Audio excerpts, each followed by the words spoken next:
Hi there, my name is Jania. I'm a PhD student, author, and I'm also a survivor of a severely traumatic childhood. And today I want to talk about the one habit that keeps me sane, which is journaling. And by keeping me sane, I mean the one habit that assists me in my trauma healing journey and in navigating my life throughout my trauma healing journey. Because really, when you have survived childhood trauma, then your entire life is essentially about, I wouldn't say your entire life is about healing that trauma, but your entire life is about learning to be with that trauma. So, journaling. This video has three parts. First of all, why you should journal if you're a childhood trauma survivor. Second, how to journal. And third, if you're interested in that, setting up a journaling habit and a journal in itself. So, why you should journal if you're a childhood trauma survivor. The thing about trauma is, and I talked about this in another video where I explained the effects of trauma on your nervous system, is that it shapes your beliefs. So when you've survived trauma, and this doesn't only apply to childhood trauma, you continue living your life as if that trauma was still happening. I went into the details of that in the other video I mentioned, so I won't do that here. But what I didn't mention there was that living your life as if the trauma was still happening means that you also, your belief structure about life and about the world is adapted to what you believe is still happening. So this is very theoretical. Let's make this more practical. If you experience your childhood home to be a dangerous place, then you will live your life seeing the world as a dangerous place. And if you're saying, well, hold up, the world is a dangerous place, then you're experiencing what I would say is like the trauma lens. Because essentially, the thing about beliefs is you don't know you have them. Beliefs are the truths you hold about the world, which makes it so difficult to really grasp them. But at the same time, changing your beliefs about life and about the world is absolutely essential to trauma healing, or at least that's how I experienced it. That's how I experienced it. So, how to access beliefs? Well, as you guessed, I think journaling is a good idea to do that because what you can track in your journal and investigate in your journal are your thoughts. And your thoughts are essentially the offshoots of your beliefs. So, in this video, I will be heavily referencing the teachings by Thais Gibson of the Personal Development School. And I will leave their information down below in the description box. But so Thais Gibson of the Personal Development School has this model called the BTEAs that stands for your beliefs, your thoughts, your emotions, and your actions. And she essentially proposes that your beliefs inform your thoughts inform your emotions, and your emotions in turn inform your actions, which then reinforce your beliefs. So it's like a loop. So, for example, if you believe that the world is a dangerous place, then you will think that the world is a dangerous place, meaning you will feel, and these thoughts will make you feel unsafe and in danger. Therefore, you will act as if you're unsafe and in danger, and that in turn will reinforce your belief. So your thoughts are actually just offshoots of your beliefs, and that means that they are a great access point to investigate them. And this is what I would say is the main benefit of journaling. I'm sure there are other benefits as well, but if we're talking specifically about journaling for trauma healing, then this is the biggest benefit I found. And changing your beliefs is really one of the most important parts of healing trauma, because healing trauma really means freeing yourself of these shackles that trauma has on you, and freeing yourself of the way it shapes your life. Okay, so how to journal for trauma healing? There are really two main ways. One is a free-form journaling and one is guided journaling. So free-form journaling is really what it says. It's free-form. It doesn't have a structure. I do this daily. I do it first thing in the morning. And I do it for 30 to 40 minutes because I have a lot to say. And I prefer journaling in the morning because usually when I wake up, I have a bunch of stuff already on my mind, especially if I didn't sleep well. I might be anxious. And so journaling in the morning gives me the opportunity to really dump all these thoughts on paper so they don't follow me around throughout the day. So first of all, I'm like my mind isn't as cluttered. And second of all, usually what I journal about also kind of informs my day. So for example, um, if you're very anxious about something your friend said on the weekend and you're overthinking it, then and it's Wednesday and you notice you're still bothered by it, then maybe it would be a good idea to give your friend a call and discuss what is bothering you, right? Instead of carrying it around with you for the rest of the week. And of course, you can also journal in the evenings. You can journal whenever. I'm just talking about what works best for me. But in the mornings, it really gives you the opportunity to change your day for the better. So what I'm going to do in this section is to give you 3 journaling prompts. And I'm referencing the work of the Personal Development School here, which I'm not affiliated with, but really would like to be. And so the first tool I want to show you is the tool I use when I'm triggered. So when something has activated my nervous system, activated my trauma, and I'm on edge. And this can look like being really sad. It can also look like being really angry. And maybe something to mention is that, as I talked about in the video about regulating your nervous system to healing your trauma, your nervous system really is the key. And if you're in fight or flight, meaning you're in survival mode because your nervous system, your sympathetic nervous system is activated, you will not be able to really, like, your conscious mind is not online. So if you're really triggered, then you would benefit from first working with your emotions on the level of your body, and then going deeper after you've calmed down somewhat. Calm down in the sense that you feel you can use your conscious mind. Then you would really benefit from this tool. So the journaling prompt, I'm just going to read it out, and so you can write it down for you. So let's work with the previous example. Your friend said something, and you notice that you're still bothered by it 3 days later. So what you would then do is investigate the story you're telling about what your friend said. Because most of the time, it's not really what happened that bothers us, but the story we're telling ourselves. So you would begin this journaling process, which is called the thought upgrading and emotional processing tool, by investigating that story. And the first question you would ask is, so what's the problem? Okay, my friend told me this thing and I'm mad at her. Well, what did she say? And you would go into detail about what happened. And then the second step, you would ask, what meaning am I giving to this? So I don't know, my friend told me, wow, you're really enjoying that cake, aren't you? And I'm interpreting this to mean that she implies I've gained weight and I'm eating too much and that I'm slobby or something. You know, I'm making this up. So after you ask what meaning am I giving to this and really go into detail here, like most of the time I notice that the goal is there. You would ask, can I know 100% that this is true? That my interpretation of the story is true? So can I know for 100% that this is exactly what my friend meant? Most likely not. And then you would ask, so what's proof of the opposite?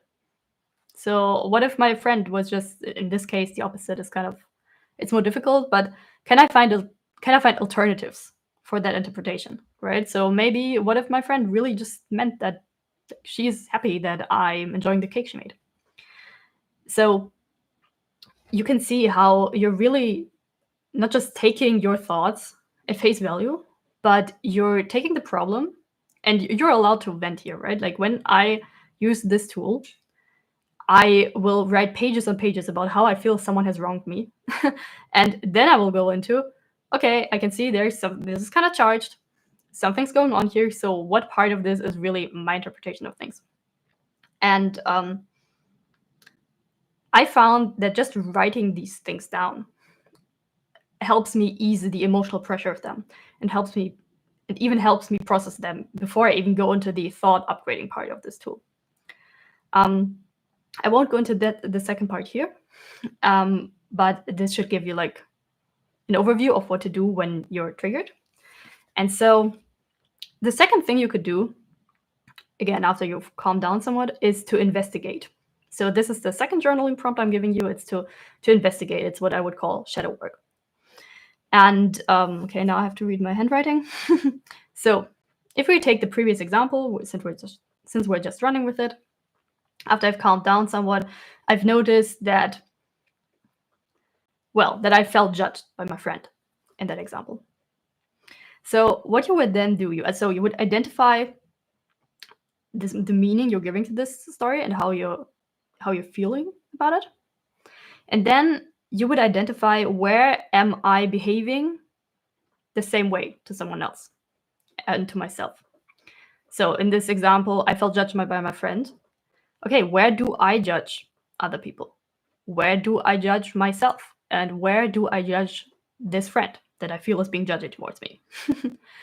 Judgment is also a particular example, because with judgment, like, you cannot judge someone else without judging yourself, and you cannot judge yourself without judging someone else. So this is maybe like a very particular example, but it works for other emotions as well. This tool also works for, okay, I'm sad by what my friend told me, and I'm sad by my friend's behavior. I'm sad because of my friend's behavior. Like, what about my friend's behavior made me sad? And the second part of this investigation tool is that you would ask, okay, what character trait do I associate with that behavior? So in the example of my friend being judgy towards me, or me feeling judged by my friend, what do I make this behavior mean about her? For example, that she's mean.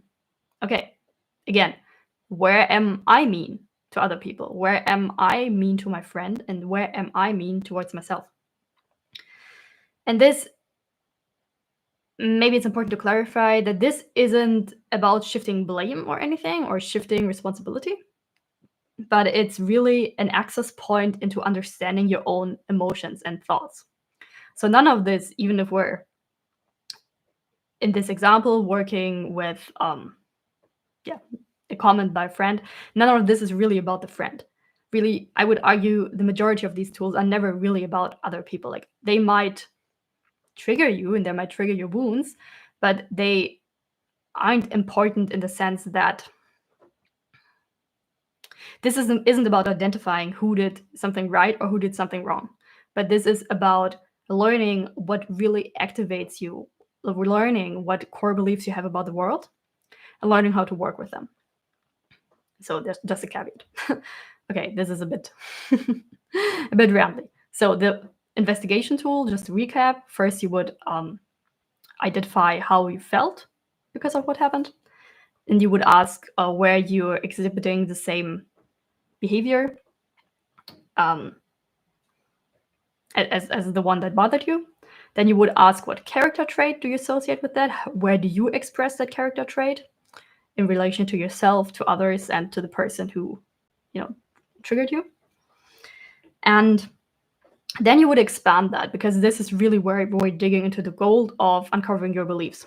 Then you would ask, okay, or you would say, okay, when I treat myself meanly, I must think that I am. And then you would finish that sentence. Or when I treat myself disrespectful, I must think that I am. I know, for example, not worthy of respect. So you can see how, from like a random event, your friend saying something to you that made you mad, you can really begin to understand your own psyche. Okay, now we've processed what happened, we've investigated it, but what do we do with this knowledge that you do not feel worthy of respect? Because it's great to know that, but we would also like to change it, right? So this is called the Upgrading Your Beliefs tool, again, also by PDS. And what you would do, for example, with the belief that you are not worthy of respect, you would look to look for evidence that you are actually worthy of respect. And you would do that across all areas of life. So in PDS, they work with 7 areas of life, and I'll comment on that in a second.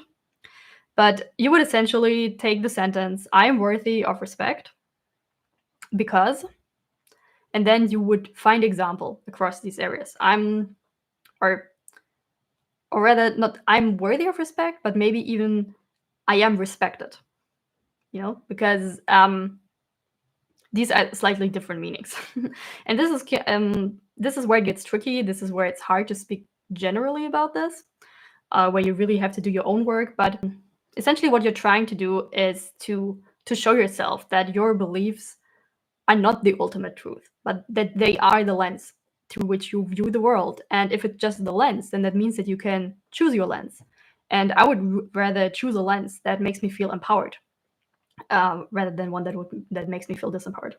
So you're taking that, the opposite of of the belief, of the toxic belief, I would say, and you're looking for evidence of it in the different areas of life. So, as I was saying, if I was feeling disrespected, I would look for evidence that I am respected. And I would, for example, write down, and you would do this every day.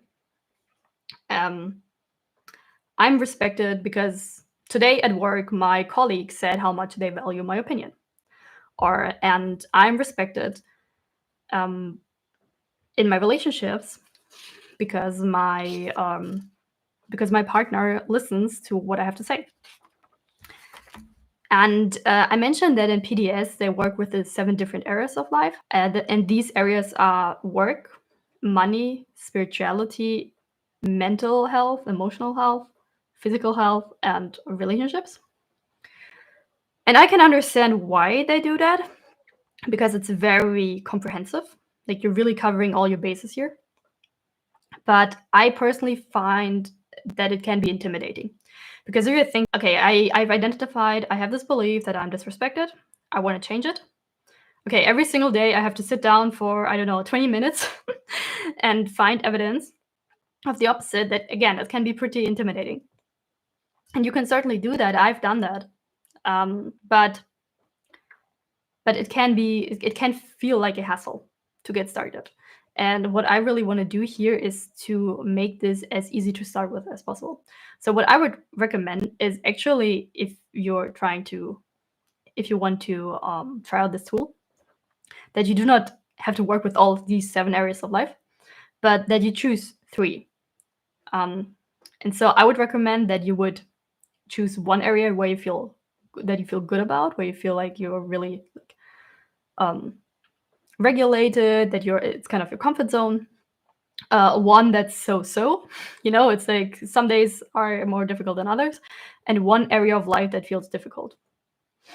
And so, for example, you could say, okay, at work, I feel really confident. I really feel like I've got this area, like this is under my control. But I have difficulty in personal relationships, and I also struggle a lot with my emotional health.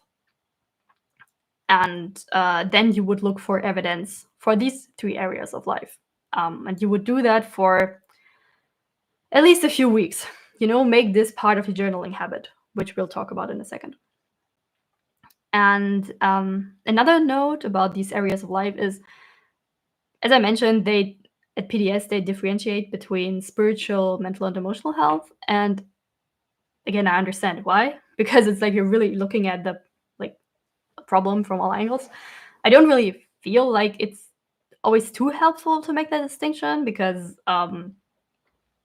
because all of these are very much wrapped up in each other.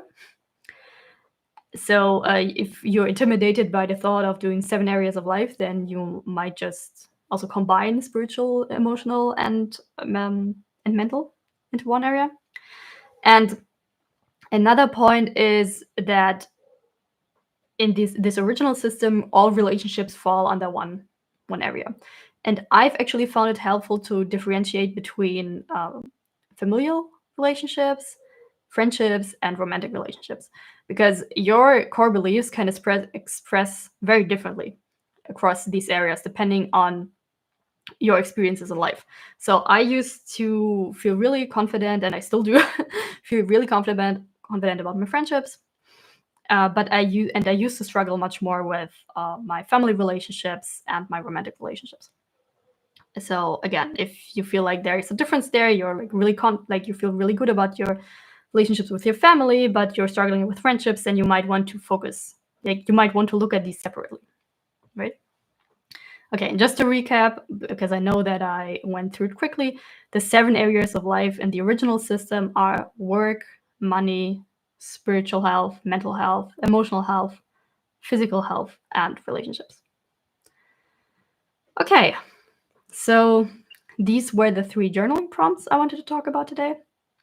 And in case you don't have a journaling habit yet and you would like some insight on how to set it up, I also have some thoughts about that. So for your journaling habit that you're ideally now convinced to build, you need a journal, right? And by journal, I literally just mean paper you can put your thoughts down on.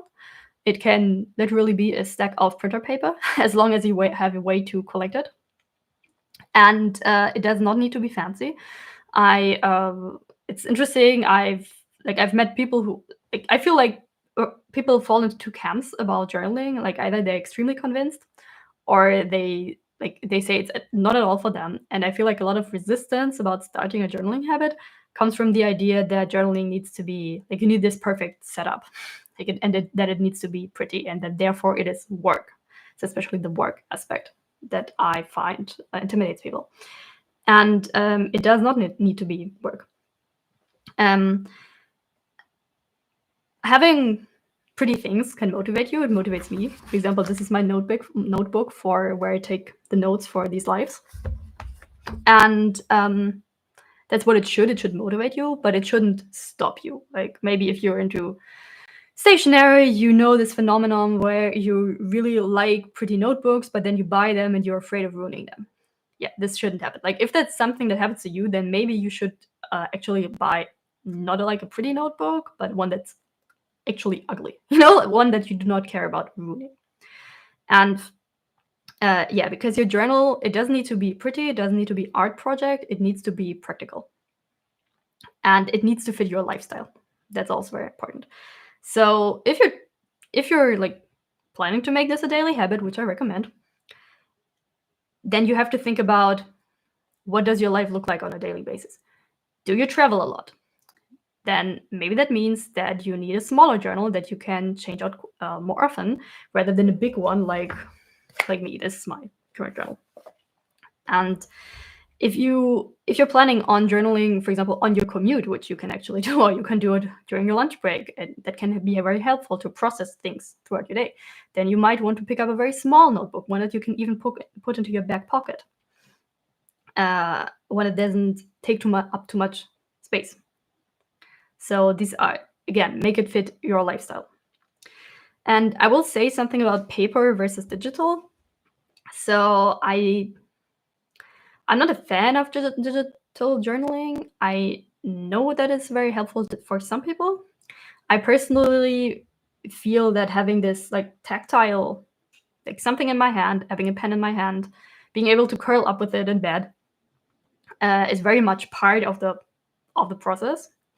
However, especially if we're talking about the lifestyle thing, you might not always have your journal on you, and you might not even feel comfortable with having a physical journal, especially if you are living with other people, maybe people you don't trust, or